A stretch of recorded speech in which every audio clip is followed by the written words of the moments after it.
this is Artie Buckley reporting live from Westwood, California for JJK News, and today's topic will cover the nomination of Yoon Suk-yeol as the next president of South Korea. This occurred on March 9th, 2022, and it was by a narrow margin of 0.8%. And this is indicative of the hyper-partisan political climate of South Korea. There is pretty steep division within the country in terms of the direction in which policies will go in the future. Given that Yoon is a member of the Conservative Party, there are some predictions as to how this presidency will turn out. First, one must look at the current relations between North Korea and South Korea.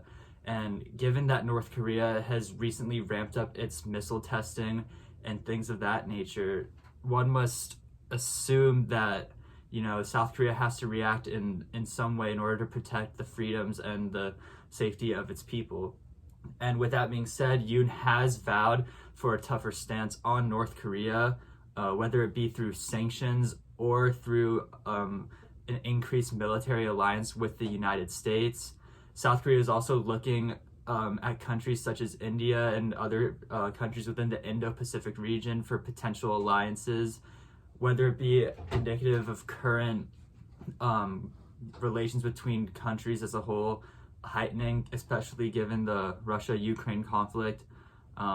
We will have to wait and see how President Yoon will carry out his policies. And going back to Russia's invasion of Ukraine, while this isn't occurring in the East Asian part of the continent, one must note that Russia is a part of the six party countries within the region, and that being the communist countries of China, Russia, and North Korea versus South Korea, the United States, and Japan.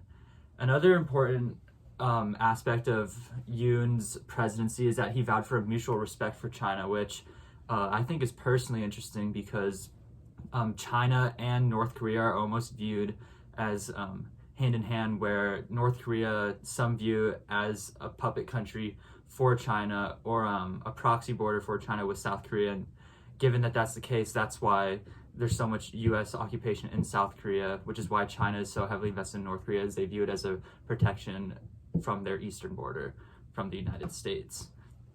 Another important thing to look at in regard to Yoon's political experience is that he was a past minister or a prosecutor in the Korean government under the Moon administration. And given that he does have political experience, he did not have any experience in foreign policy.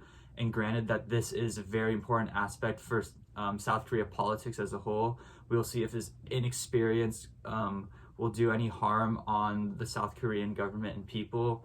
But I think there is a lot of reason for optimism with this presidency. We will see how it shakes out, and we'll let time be the judge of whether Yoon is a successful president. This is Artie Buckley from JJK News from Westwood, California, and I wish you all have a great rest of your day.